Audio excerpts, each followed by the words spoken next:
Saludos amigos, bienvenidos a Ágora. Hoy me estará acompañando en la edición y montaje Hasby Díaz, en el control técnico Antonio Palmar. Nuestra productora es Norelba Torres, el director de Luz Radio es el profesor Jesús Urbina y quien les habla, Gabriel Andrade, estará en la conducción. @GAndrade80 es mi Twitter, G de Gabriel, Andrade80. Me acompaña en este Ágora de hoy Javier de la Era para conversar sobre la historia de la Inquisición. Saludos Javier, bienvenido. Muchas gracias por la invitación, Gabriel. El tema de la Inquisición siempre trae polémica y en últimas fechas ha estado abierto a revisionismo, y yo creo que este revisionismo siempre es saludable, no solamente para el tema de la Inquisición, sino para muchas otras tragedias que han ocurrido en la historia de la humanidad, el Holocausto, la Revolución Rusa.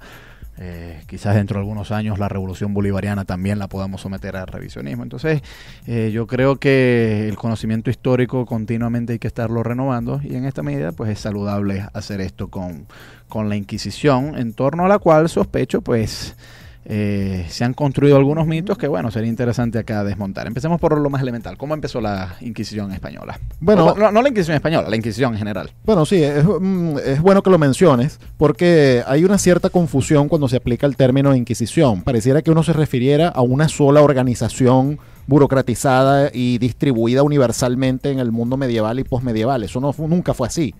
La primera vez que aparece la Inquisición aparece en el siglo XII y en el marco de lo que se llamó la herejía albigense o el movimiento de los cátaros en todo lo que era la Francia meridional. Exactamente, la Francia meridional.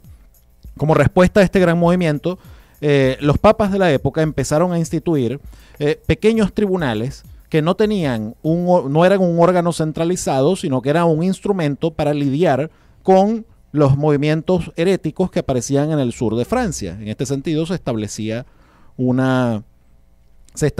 un pequeño tribunal presidido usualmente por un obispo o por otro eclesiástico para determinar si tal o cual persona o tal o cual movimiento se ajustaba a lo que enseñaba la fe cristiana, la fe católica. Esto no tenía todavía un carácter centralizado. Pero a ver, ¿era meramente cuestión de corrección doctrinal o también llegaba implícito un castigo? Esas fases iniciales de la Inquisición. Fíjate. Pues la cruzada albigense fue bastante cruenta.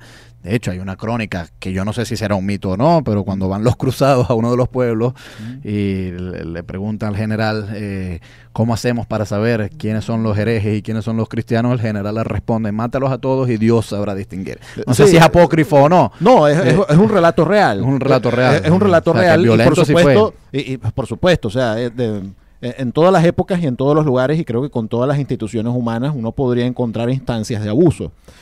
Lo interesante es que este movimiento de los albigenses ciertamente era considerado como un peligro, no solamente por la iglesia, sino también por la mayoría de las autoridades civiles de la época. Sí. Los albigenses defendían, por ejemplo, que no era lícito hacer juramentos de lealtad. Y te puedes imaginar el problema que esto causaba en una sociedad estrictamente feudal. Sí. Donde prácticamente la palabra de honor era más vinculante que cualquier contrato escrito. Claro. Entonces, aparte de eso, el movimiento albigense enseñaba la doctrina de que el matrimonio es absolutamente malo y pecaminoso. Ellos pensaban que todo lo que tenga que ver con la materia es malvado, es malo, está corrompido, y solamente lo que es estrictamente espiritual es bueno. Y bajo esta óptica, pues si tú te casas y tienes hijos, estás contribuyendo a que entre más materia al mundo y por lo tanto no deberías casarte. Así que ese es el tipo de doctrina que tanto los príncipes civiles como la iglesia del siglo XII reconoció como un peligro para la civilización.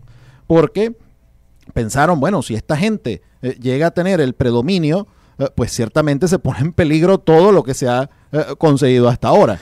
Claro, entonces, bueno, claro, los estándares modernos, nada de esto justifica por supuesto que no, la campaña violenta que sufrieron. Pero históricamente este fue el origen de lo que se llamó los tribunales de la Inquisición. Inquisición obviamente es una palabra que quiere decir investigación. ¿Por qué surgieron? Fíjate, hay un detalle interesante. Tú mencionabas la violencia aplicada en esta época y en la cruzada contra los albigenses, pues fue justamente el uso indiscriminado de la violencia, más que todo por la gente común, por el pueblo común, lo que más motivó a los papas de la época a crear estos tribunales para tratar de formalizar los procesos que se estaban dando. Era una circunstancia común en el siglo XII, incluso en el siglo XI, que turbas de personas literalmente lincharan al que pensaban que era un hereje, al que pensaban que era un albigense, sin pasar por ningún tipo de proceso. Se establecieron los tribunales de la Inquisición justamente para aplicar reglas de evidencia, como se conocían en el derecho romano, que era el que se aplicaba en Europa, para, pues, formalizar estos procesos. Bajo esta hipótesis que tú estás manejando, la Inquisición surge para drenar la violencia popular y, digamos, ordenarla, o sea, que no fueran linchamientos espontáneos, sino que yo te diría que surge por dos motivos. Número uno, por el caos social que creaba el propio movimiento albigense, que definitivamente destruía las bases mismas de la sociedad medieval.